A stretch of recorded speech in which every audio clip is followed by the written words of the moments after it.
Welcome to Are You Quizzing Me? I am Vineet Nair with my co-host Aditya Kashyap. This is a quizzing trivia podcast show. Join us as we dive deep into history, science, pop culture, and so much more. Let's get quizzing. And we're back, ladies and gentlemen, for episode number 62 of your favorite quizzing and trivia podcast show, Are You Quizzing Me? Aditya and I are back for another round of quizzing. Let's start off today's episode with the audience question, which I will answer at the end of today's episode. So, X is a dish that was invented in Canada by a Greek immigrant who was inspired by Chinese food to put a South American ingredient on an Italian dish that is now most popular in Australia. Let me repeat that for you. This dish was invented in Canada by a Greek immigrant who was inspired by Chinese food to put a South American ingredient on an Italian dish that is now most popular in Australia. However, this is not named after any of these places. What dish am I talking about? I will reveal the answer at the end of today's episode. Now, as to the question that Aditya had asked last week, let me hand over the baton to Aditya. Vineet, I asked last week which movie has been named after food accidentally, just like Dabang, the Bollywood hit, was somehow also the name for Korean coffee and tea shops. So, here's the answer for this week. We have a few answers this week. We, of course, had Anda Apna Apna, which is also the name of a restaurant. So if you like eggs your own way, you get Anda Apna Apna. Obviously, there is Grill Se. Like if you like your food grilled and you want it directly from the grill, you say Grill Se. Of course, Aja Nacho Le. Like if you like your nachos. There is Khane Bhido Yaro. Because of course, you want to eat when you want to eat. And I believe my favorite out of all of them is Bake Up Sid. Because why not? In this case, I do have to credit a certain individual, Sayantan Guha, who came up with these food-based puns. I found these online, so I can't take credit for these today. They're all Sayantan Guha's a recipe for disaster, I guess. Okay, fair enough. Let's move on to the serious portion of today's quizzing, because I frankly don't have anything to say after listening to those puns. Aditya, why don't you start us off this week? All right. Do you know what the repository for germinal choice is all about? The repository for germinal choice. Is that the question, or is it the kind of prelude to the question? Let's call it a prelude. Okay. I don't know what it is. But I would guess it would have something to do with seed banks. Preserving biodiversity when it comes to seeds or something like that. I love it when you make unintentional puns, Vineet. And I'll tell you why. Because this is a sperm bank that was operating in California from 1980 to 1999. Okay. What was special about it? It became popular. It got some level of notoriety, I guess. What was special about it? That the founder of this sperm bank advertised as being unique about this sperm bank. It was founded by this person called Robert Clark Graham. Okay. What was so unique about it? Okay, first off the top of my head, did he have or did he advertise that he had sperm samples from celebrities and top scientists and people who are the doyens of their field or something like that? You are dangerously close to the answer. So I'm just going to push in the right direction. Yes, it is about specificity from a certain group of people who are allowed to donate to this bank, I guess. Okay. Are these people who don't want to have children of their own but don't want to waste their reproductive potential and also donating? No, and that would be tough to enforce, I imagine. But in any case, you were much closer with your previous guess. Okay, with the celebrity thing. Yes, you also mentioned something else. Sports people, people who are scientists, or high IQ people. Oh, very close, very very close. So I'll give you maybe a couple of more shots at this. Okay. Wait, so these are these are not Mensa members in particular. That's not the answer. These are not like No, people who are not members of Mensa high IQ members in societies. particular. Okay, so not in particular. Maybe high IQ societies in general, like Prometheus and whatnot. Not high IQ societies. No, let's say these are people who have a certain achievement, accolade. Oh, Nobel Prize winners. You're right. Yes, this is a sperm bank that was intended to be only for Nobel Prize winners, recipients of the Nobel Prize, except that non-Nobelists also did donate, but it was famous as the Nobel Prize sperm bank.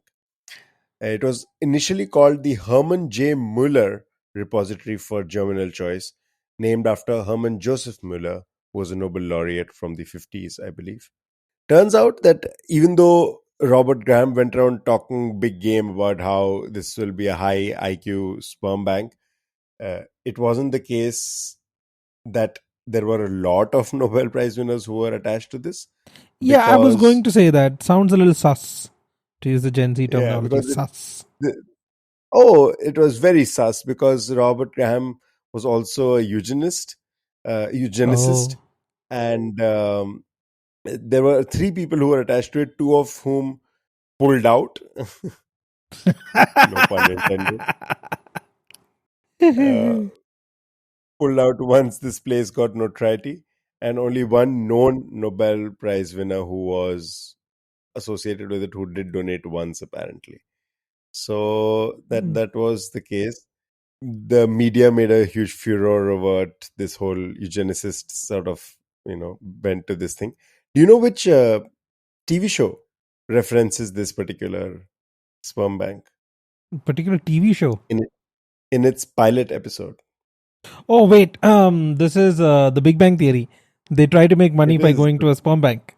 it is the Big Bang Theory. The first scene, I believe, is Leonard and Sheldon visiting the quote unquote high IQ sperm bank, Yeah. and they're also based in California, and they intend to donate specimens. And Sheldon later feels bad because what if he committed genetic fraud by donating sperm that may not produce a genius offspring? Yeah. So, yeah, that was how from 1980 to 1999 there was a quote unquote Nobel Prize sperm bank that was operating in California. That's nice. That's nice.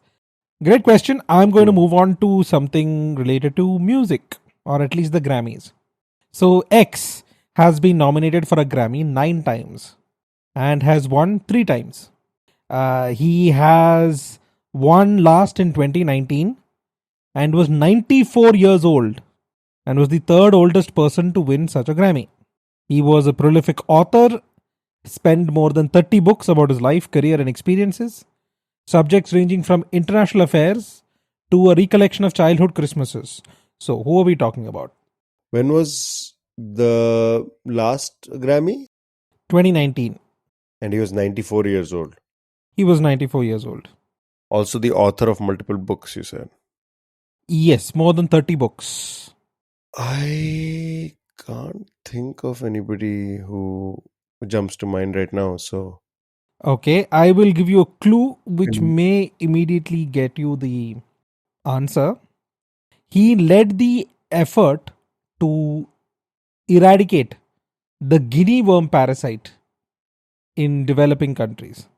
He has often been stated as saying that he hoped to live longer than the last guinea worm parasite.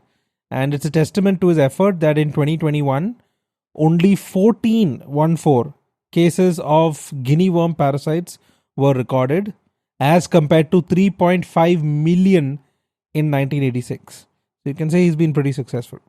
I have a vague feeling that this is Jimmy Carter. Haha, you're right. It is President Jimmy Carter.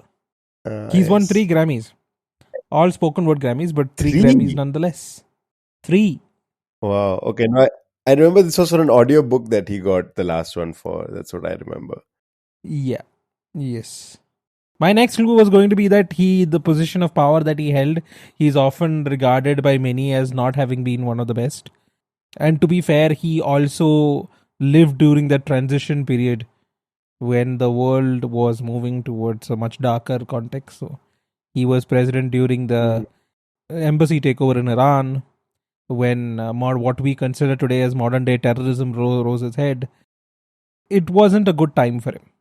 This was Jimmy Carter was just before Bush Senior, right? No, Jimmy Carter was before Reagan, if I'm not mistaken. Oh, right, Reagan was. So it'll be Carter, Reagan, Bush Senior, Clinton, Bush Jr. or W, then Obama, then Trump, then Biden, and then God knows who's going to be next. That's a pretty cool question. Interesting. I had no idea that he won a Grammy 3 times. Yeah, three times. Because when you first asked that question, I was like, "Oh boy, I'm gonna struggle with this because I'm very bad at music trivia." But lovely. Speaking of America, Mhm. I want to know: do you know what overprints are? Overprints. Not specifically, no. Okay, so the idea of an overprint is an additional layer of text or graphic added to the face of postage or revenue stamp or a banknote or a ticket, perhaps.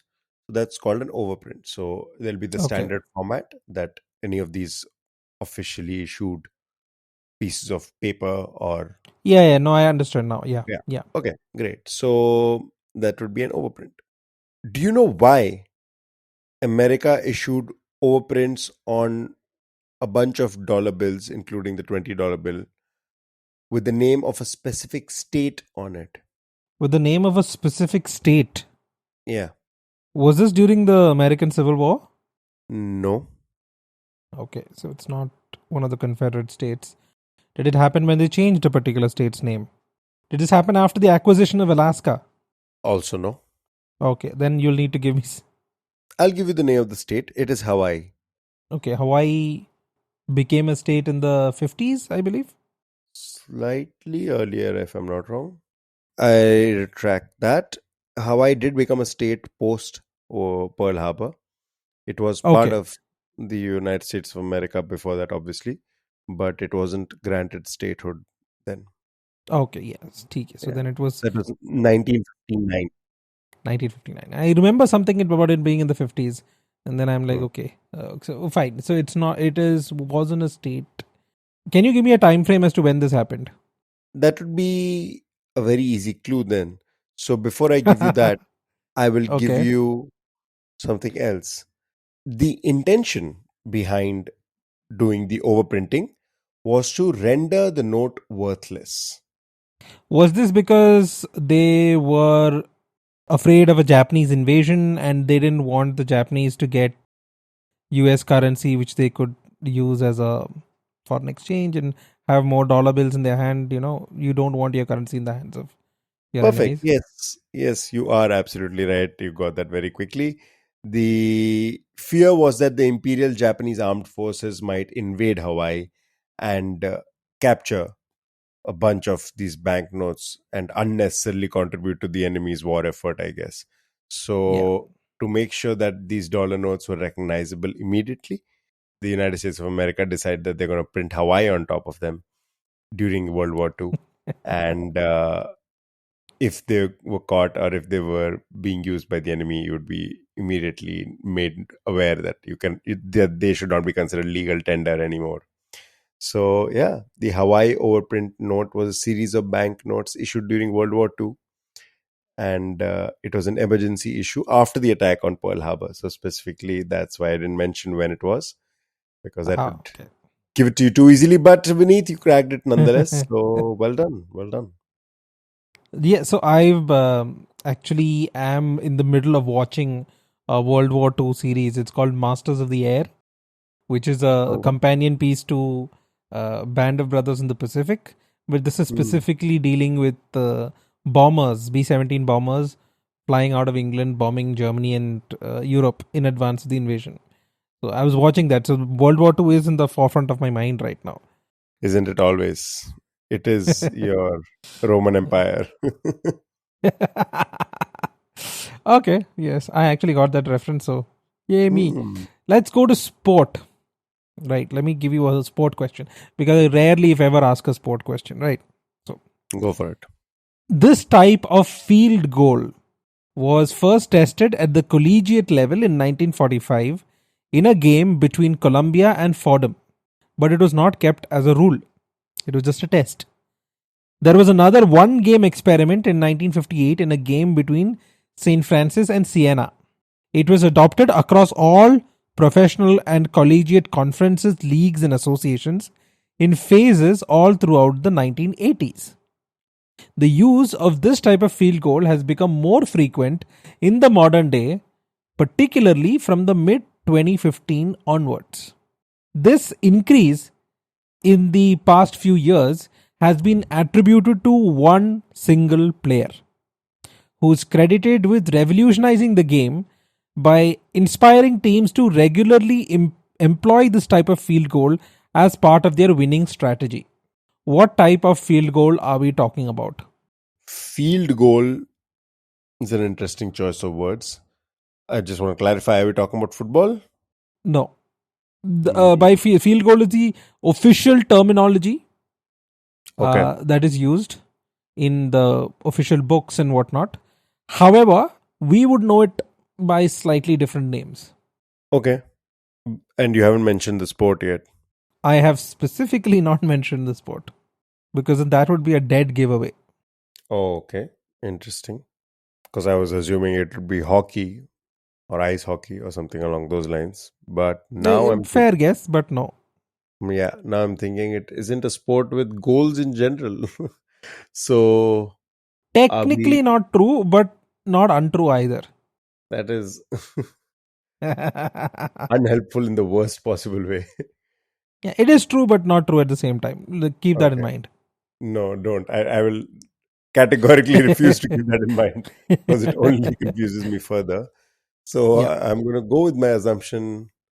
And my first guess is not even the answer of the question, but rather the sport itself. Is it cricket by any chance? No, no, not cricket. Okay, that would be Because in amazing. cricket, you can categorically say that there are no types of goals, right? There are no Yeah, field but goals or any kind of goals of that kind. This sport has a goal like system. okay. All right. So it does have something like you would know as goals. Okay. Because I was very, very curious if cricket has goals too. Okay. No. Except for Hardik Pandya's goal to win. Ugh. Oh, look at us, Vineet. We have grown so much. Making Yes, cricket yes, jokes now. Asking sports questions, making cricket jokes. yes, Our listeners should be yes. proud. Okay, a sport which has a goal like feature. I don't know why Quidditch comes to mind, but 1950s is No, Quidditch does obviously, have goals, right? it does have specific goals. The 1950s would be pushing it. So, until unless it's a fake history of Quidditch through the ages. You never No, know. I'm gonna assume it's not the case. No, it's not. But then I like Oh, to stir the pot. goal like features. Boy, I don't know. I'm so confused. Basketball? Close.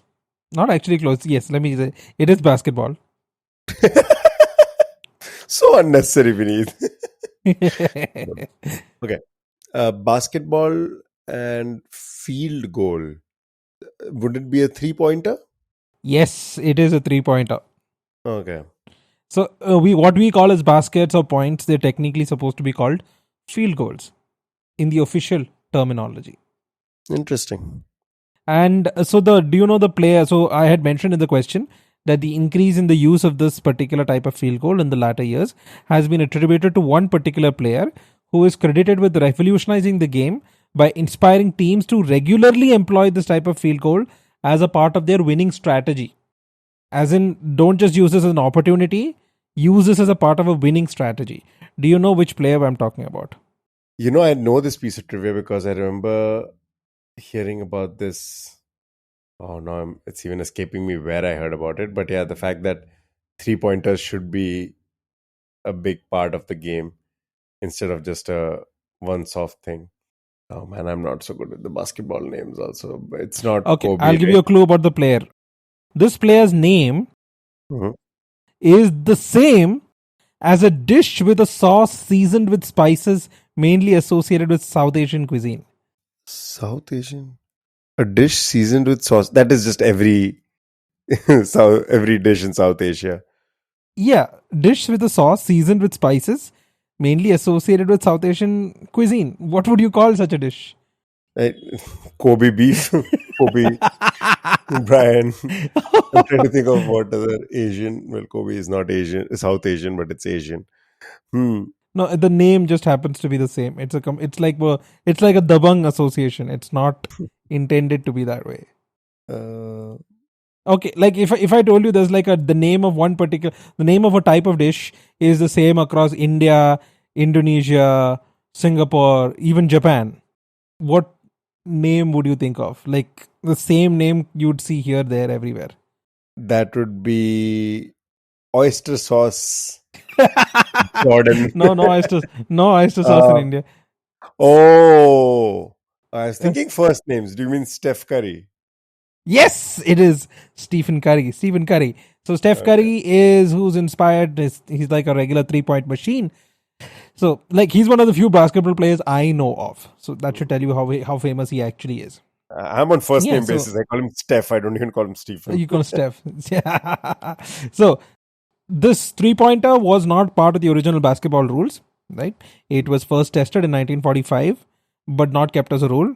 Then they experimented on it again in 1958, but at the time there were problems with defining how far across what line because there were different courses, different basketball courts with different sizes where the length was different, so it wasn't kept as a rule.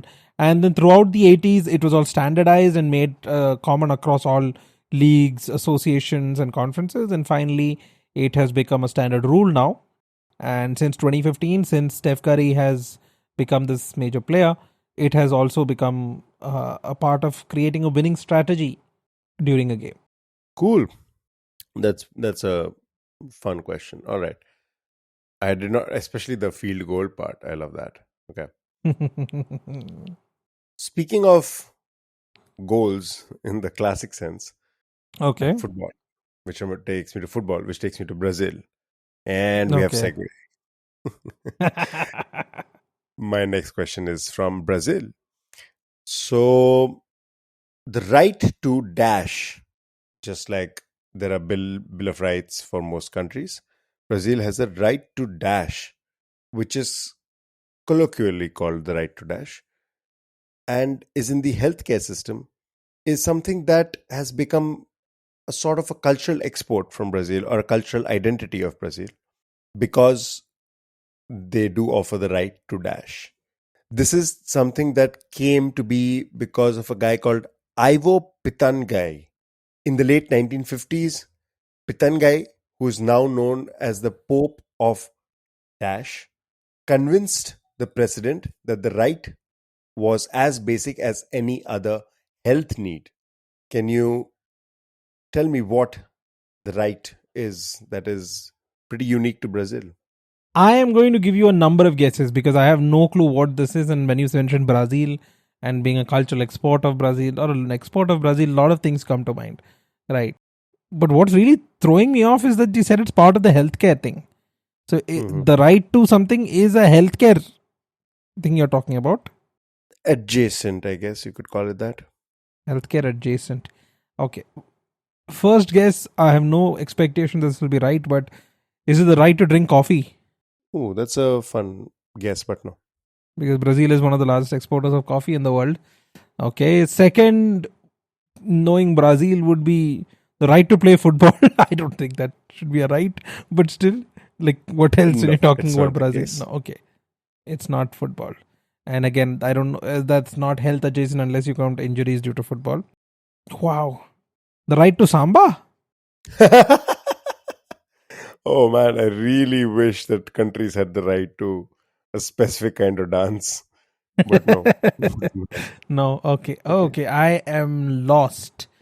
Oh, wait. Is it peyote or one of those hallucinogenic drugs that there are a lot of these Amazonian tribes which do that. It's not peyote. Peyote is Mexico. There's one specifically in Brazil and South America.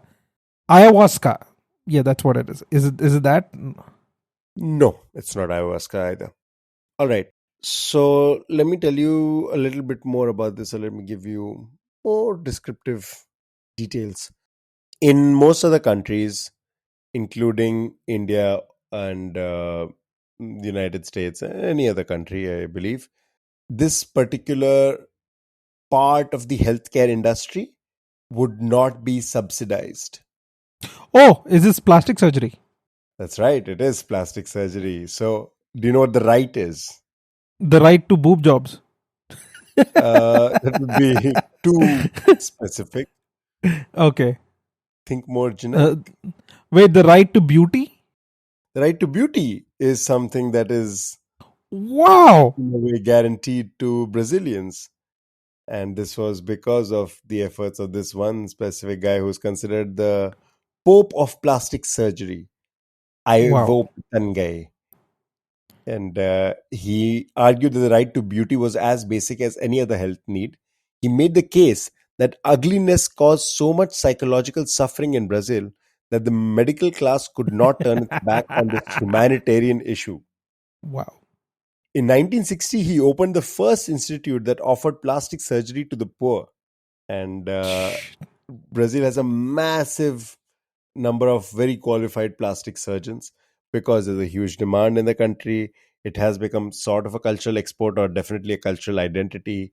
Like you mentioned, breast enhancement surgeries are very common over there, and other plastic surgeries are also common enough. And you would not be paying out of your pocket; insurance would cover it because it is considered medically Wow. necessary and not merely aesthetic. Okay, no wonder you have so many good looking Brazilian people. Mm. Do you want to take a guess as to how many surgeries are subsidized by the government every year? Oh, I would not be able to. Let's say a few million, No, it's 500,000. It's half a half a million million. surgeries every Okay. year are subsidized by the government. Phew. It is a strange world. It is the world we live in, Yeah.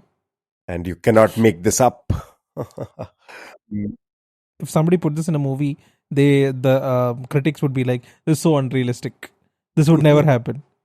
Like I guarantee, if you do it now, even with Brazil having it, most Mm. people would say it's unrealistic until you point out that this actually exists in a country like this. All right, Vineet, hit me.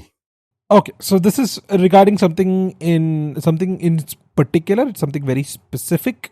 Okay, Mhm. they created a special packing case which could minimize vibration and ensure that it would never come into contact with another surface. To increase security, the case had to be small enough to be easily carried by two men, but impossible to be carried by only one. Okay. Moreover, the case had to be unsinkable in the event it had to be thrown overboard into the sea. They also had the French flag painted on it to show that it was French property, because they worried that without the markings, maritime law concerning the salvage rights of property retrieved outside territorial waters might allow it to be wrenched from the possession of France. After reaching the destination, they also insisted on a bank vault with an independent air conditioning system, and in the case of a labor strike or loss of electricity, it would need to be connected to a hospital or the Pentagon. What was carried inside this case? Did you give me a time frame for this? No, that is next. That's my first clue. See if you can get it without that. Something from France going to the United States of America. I'm assuming it's not the Statue of Liberty or No, any no, parts of the obviously. Statue of Liberty. Yeah, no, because they said it is a case which had to be carried, which can be carried easily by two people, but should not be carried by one. Or it would be impossible to be carried by only one person. That's very interesting. It could easily be carried by two, but cannot be You carried by cannot one. have. Yeah. Huh. That is such a fun description. Because I can't think of a single thing. Forget the other clues. I can't think of a single object in the whole wide world that would fit that description. Can easily be carried by two, but cannot be carried by The one. case We are talking about the case that is carrying. The case is designed so that it can be carried easily by two people, but cannot be carried by one. That does not necessarily mean that the object inside would fit that same description. Oh, okay. All right. All right. That makes it slightly vaguer, I imagine. But is vaguer even a word? No, yeah. I have absolutely no clue. Give me either the A time time frame. frame I or. will give you a time frame. The time frame is 1962. Okay. Not sure if that helps me. Was it some sort of an award or Not an award. okay, give me what space am I thinking of? Am I thinking arts, entertainment, sports, politics? Arts, entertainment. Yeah. Is it some sort of movie memorabilia? No. Though 1.7 million people did queue up when it arrived and was used. Not used, let's say displayed. Oh, did the Mona Lisa come to the US? Yes, so it is the packing case that carried the Mona Lisa from France to the US and then back to France. So they had displayed it in the US between March of 1962 and from December of 1962 to March of 1963.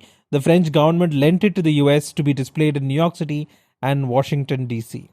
In New Oh, York, an estimated 1.7 million people queued up so that they could see the Mona Lisa for all of 20 seconds.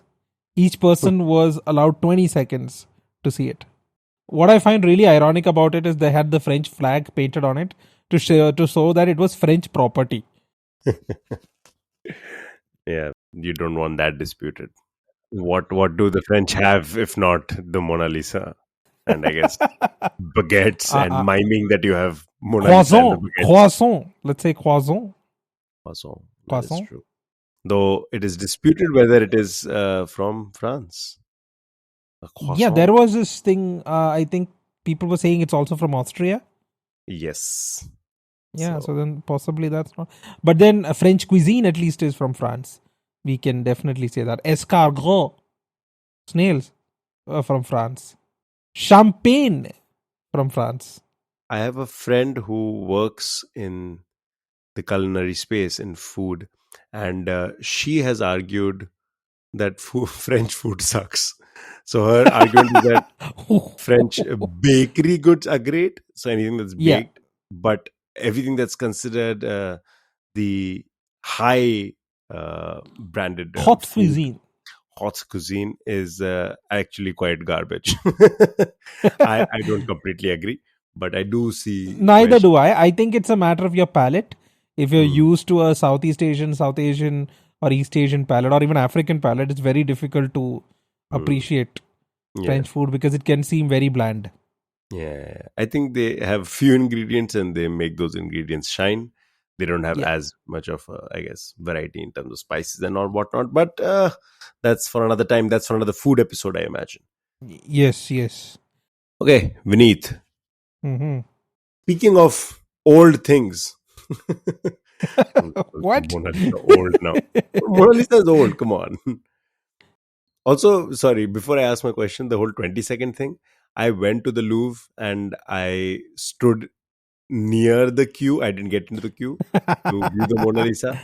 It seemed like the most ridiculous thing to queue up for just because the queue is super long and you barely get any time in front of it.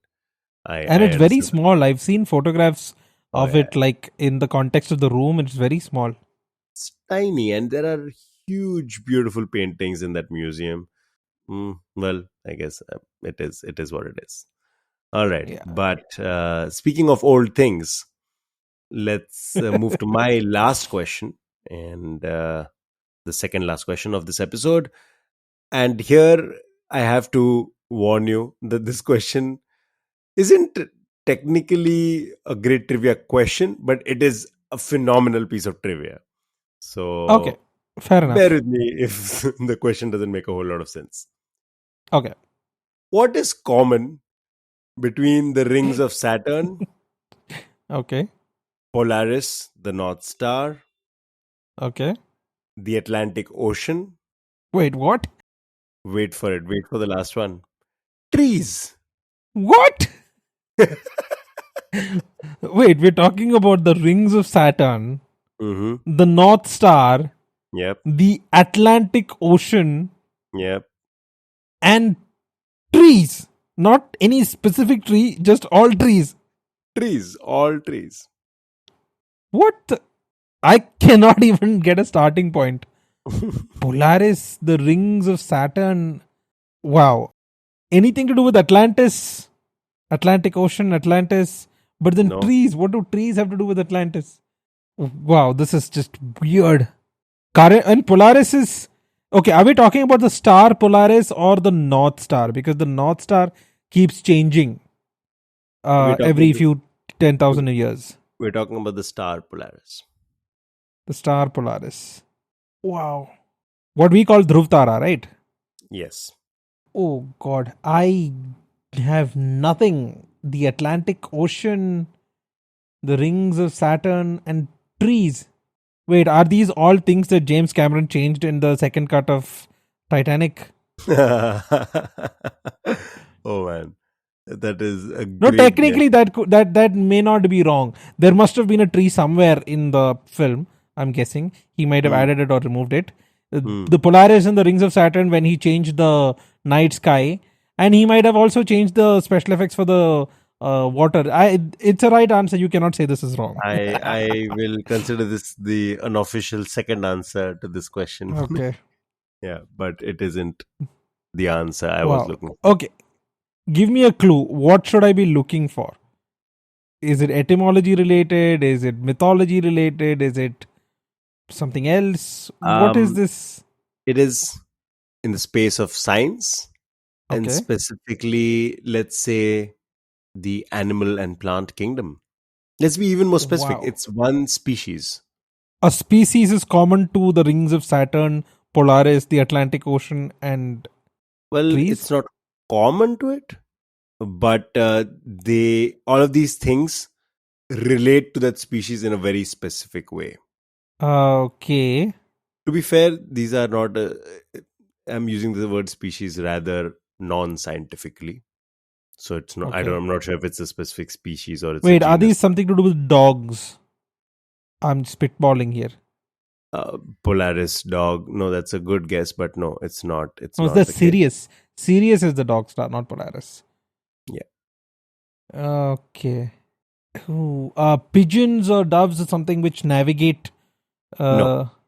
No, All right. okay. Let me give you specifically how they're related to that species. I have tormented you long Okay. enough. Okay. All of these are younger than a specific species. Ooh, then in that case, I would have to go with sharks. It is sharks. These are all things in the universe younger than sharks. So I'm sure there will be a bunch of other animal and plant species also out there that Yeah. are older than this. Bacteria, viruses, I'm sure, are much older. But in this case, I was just amazed by the idea, and I did know that sharks are older than trees. Just because Yeah. trees came onto land much later, and then sharks had been around for a while. Even that trivia might blow some people's minds. It is a phenomenal Yeah. piece of trivia. Polaris, and I don't mean Polaris became the North Star after that. I Ah. mean the star is younger than sharks. The star has not been around for as long as sharks have been around. Yeah. That to me is freaking insane because sharks have been around for 450 million years. Yeah. And Polaris And was they've changed relatively very little, except for size. They've changed relatively little. insanity. That is absolute insanity because a shark is a pretty, if I guess, a complex animal, a complex being, and to think that was around before. You know what else is in the realm of sharks as a species lifetime? I'll tell you. So Saturn rings I Okay. mentioned are younger. Yeah. A lot of exoplanets are younger. There's this thing called the Boot Void, which is the largest known void between galaxies, which is Okay. 350 million light years. So technically, light can travel across the entire Boot Void and still not be as old as sharks because it took only Wow. 350 million years. Oh, here's my favorite piece of this, all of this, right? So I mentioned the Atlantic Ocean is probably younger, Yeah. trees are younger, Saturn rings are younger, and Polaris. A galactic orbit of the sun is only 200 to 225 million years. So the sun has gone around Milky Way galaxy twice in the time While sharks have sharks been. have been Yeah. wow. Sharks have taken two whole revolutions of the Milky Way galaxy.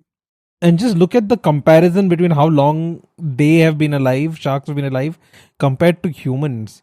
Like Yeah. modern day humans in our current aspect, what, 40,000, 50,000 years?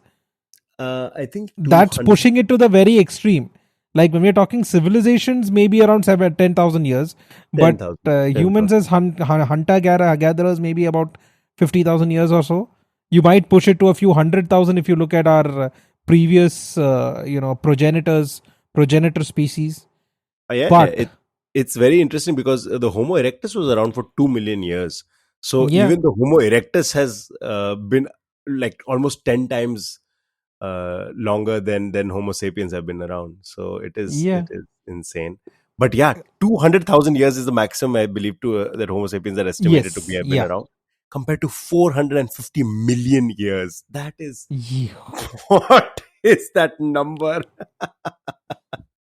I've read a couple of these, kind of mind your perception of time changes, right? Mm, mm, So Nintendo was around mhm. when the Ottoman Empire existed.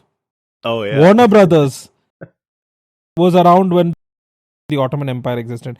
You could actually write a historically accurate pastiche of Sherlock Holmes going to Japan and buying trading game cards of Nintendo. Yeah, that is true. That is true. So there are more modern day things also which are in the same realm. Picasso was Hmm. around the time that Indira Gandhi was alive. Like somehow that to me also doesn't make as much sense because Picasso seems Yeah. somehow much older, but Yes. he was around. And if you go slightly longer, I think a common one that people might have heard is Cleopatra is closer to us in history than she was to the Yes. pyramids of Giza. Yeah. There is another one which blew my mind, and this is much longer. The T Rex is closer to us than the Stegosaurus was to the T Rex. Yes. I've heard the That same thing. Yeah. is insane. No, it's Oh. something I had mentioned something similar last episode, I believe. Last episode, the episode before last, where Claire Bloom and Charlie Chaplin, if you Mm, took their careers together, they've spanned 3 centuries, mhm, mhm, 3 Gregorian centuries. mhm. Another one, which again will blow your perception of time, is that John Tyler was the 10th president of the United States. Mhm. Okay, 10th president of the United States, which means he was born when Washington was president and then Okay. he became president. Okay, Okay. John Tyler's grandson is still alive today. So John Tyler had a son very late in life, around 75 something. His son again had a son who was born very late in life, and the last time I read, this was in 2020, Harrison Ruffin Tyler Mhm. was still alive in 2020. He was 91 years old. Wow. So he Wow. could say that his grandfather was born when Washington was Wow. president. That's a flex. That is a flex. Yeah. Wow. Okay. But I generally the TIL moment for the whole of last week has to be that sharks are older than Older than Polaris. probably half the shit on earth. Yeah, yeah, that is like before a single species had walked on land or survived on land, sharks had been roaming the seas for a while. I think that's also part of why we are so fascinated with sharks.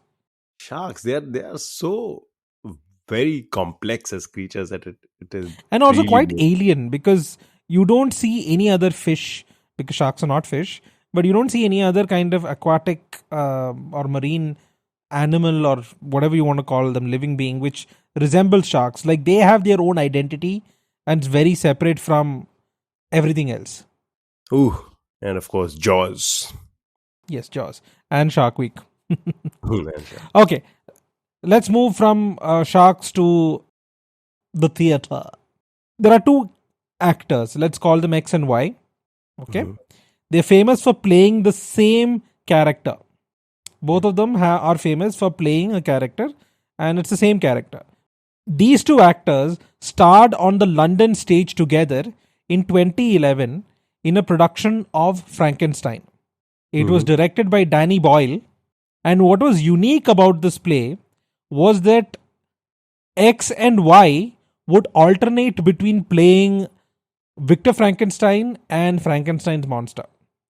So if you went on a Monday, you would see X playing Victor Frankenstein and Y playing the monster.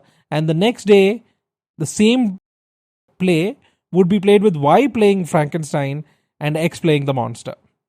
So what ended up happening is X and Y shared the Laurence Olivier Award and the Evening Standard Theatre Award for Best Actor in a Leading Role for their performance. I want you to tell me if you know who these two are. Obviously, I've left out a major clue, which I will give if you don't know off the top of your head who this might be. No, I do know that it is Benedict Cumberbatch. But I'm not sure who the other actor is. Okay, so then you know which same character they've played, right? Probably Sherlock Holmes. Yes, so it is Sherlock Holmes. One of them is Benedict Cumberbatch. Can you tell me who the second person was? I have no idea who the second person was. No.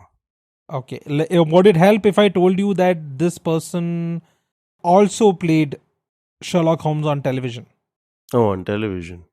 There was that American version of Sherlock Holmes also. Okay. But no, I have no idea. Yeah. You've not seen... Okay, the show's name is Elementary. Does that help? Elementary, yes. No, I just know that there's a show called Elementary. I have not watched it. You've not watched it. Oh, okay. Okay. The actor, the one I'm talking about, was once married to Angelina Jolie. Last chance to get it. No, I have no clue as who. And I remember his face and I can't recall his name. So it is Johnny Lee Miller and Benedict Cumberbatch. They both played Sherlock Holmes on TV. One in Sherlock and the other in Elementary. And they both starred together in a stage production of Frankenstein. And I think it's a brilliant concept. I think it's a brilliant concept to have the same actors alternating between these two roles. Because at the end, at the core of the story, and this is my personal take on it, is that who actually is the monster? Is it Frankenstein or is it the creature that he created? Who's the monster? So having actors alternate between those roles kind of, drives home that thing. And it also is, from a financial point of view, obviously if you want to watch Frankenstein and you go watch it once and you see Benedict Cumberbatch playing Victor Frankenstein, you'll want to come back and see how Johnny Lee Miller does it. No, makes sense. Yeah. Smart choice. So from a financial viewpoint as well. I just remember this piece of trivia because Benedict Cumberbatch and this other guy playing both the roles. Yeah, you're right. As a financial point of view, and even if you're a fan of just one of those actors, you want to watch that actor play the other role also. So you want to come back and watch the show again. So makes sense, yeah. So that was my last question and the last question for this episode. Aditya, what is your question for next week? Okay, so my question is... since you mentioned Frankenstein, I want to ask you which two actors from the Indian film industry should play the same character, same iconic character, if there was ever an adaptation of that character to stage. I don't know why or how I'm going to arrive at this answer, but there will be an answer ready for you next week. So which two actors would be perfect to play the same character from the Indian film industry? Okay, I'm grateful I'm not the one coming up with that answer. But moving on to my question from the beginning of this episode, our audience question. How many of you have cracked this? This dish was invented in Canada by a Greek immigrant who was inspired by Chinese food to put a South American ingredient on an Italian dish that has gone on to be most popular in Australia. However, it's not named after any of these places. What dish are we talking about? Do you have any clue? That's a great question. Is it named after some other place, or is it not named after any Yes, place it's at all? the name is the same as that of a place, but it was not technically named after the place. Oh, so the name is it like Hong Kong noodle or something? Similar, but as I mentioned, it's invented in Canada by a Mm-hmm. Greek immigrant Mm-hmm. inspired by Chinese food to put a South American ingredient on an Italian dish that became most popular in Australia. South American ingredient on an Italian dish became popular in Australia. No, yeah, I have no clue. Okay, this is the Hawaiian pizza. So the Right. how do I put this? Very divisive act of putting pineapples on a pizza was first done by a Greek immigrant by the name of Sam Panopoulos in Canada. He was inspired by the complex interplay of sweet, sour, spicy in Chinese food to put pineapples, which are technically a South American origin ingredient, on an Hmm. Italian dish, which is pizza. But now the place in the world where it's most popular is Australia. Wow, I had no clue that. What is funny is it was called Hawaiian pizza not because of the island of Hawaii, because that was the name of the brand of canned pineapple that he had in the restaurant. Oh wow. Okay. That's pretty cool. Nice. Yeah, somehow pineapple didn't occur to me when you said South American ingredient. But yeah, I know that that's makes why sense. I just love. I took this out of a. There was an article I think in the New York Times or one of the larger newspapers where the journalist had written exactly this line, Makes sense. but it's really divisive. I saw this YouTube video of this guy going to multiple pizzerias in Naples, and asking them to put pineapple on the pizza. Let's just say the Italians weren't very on board with that particular request. Is it the same guy who went around asking for ketchup when he ordered pasta? Because I know there's a guy who did that also. I think it's the same guy. I think the same guy. Okay. Wow. Okay, so what's your pop culture recommendation for this week, Aditya? I'm going to do YouTube channel for this week, and because I was Nice. reminded of this channel because we're talking about sharks and the universe and things that are old and ancient and impressive, and this would be PBS Eons. PBS Eons is Eons, a yes. YouTube channel which is a very interesting channel. They are simple. They don't do very complex graphics as many other infotainment channels on YouTube do, but Mm-hmm. this does have a thorough scientific, I guess, research backing it, or at least seems to me. I'm not a scientist, so I can't claim that it is thorough, but seems to be pretty thorough. Mm-hmm. And they do tell great stories in 10-minute videos. So check it out, and there are some very fun topics that they cover. Right from dinosaurs to modern day humans and their histories. No, that's great. My recommendation for this week is related to my recommendation from a past episode.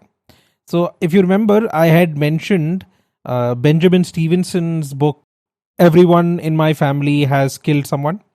Hmm. Yeah. So, there's a sequel to that book, which the last episode I mentioned that I had bought and was in my reading list, called Everyone on This Train is a Suspect. Hmm. Let me tell you, it rocks. The book is fantastic. Okay.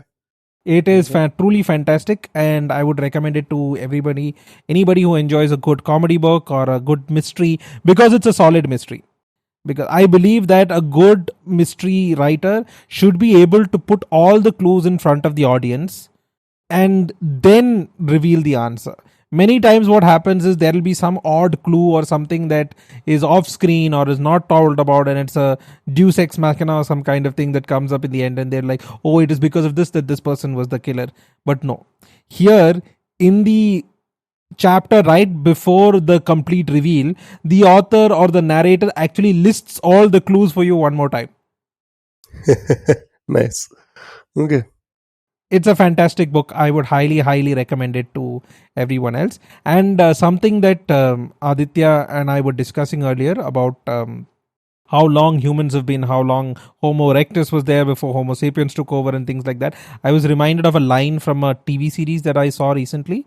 It's called The Three Body Problem on Netflix, where during one particular episode, a character, I'm not going to spoil who, basically asks them, how long did it take you from fire to the wheel, from the wheel to the industrial revolution, from the industrial revolution to the information age? So it's like shortening periods of time. So I was reminded of the same thing. We walked erect for 2 million years, then we became hunter gatherers, then we became an agricultural society, then we became civilizations, and then the Iron Age, Stone Age, and then finally Stone Age, Iron Age, the Bronze Age, medieval times, and now we have moved so quickly from the information age to what I'm now calling the age of AI.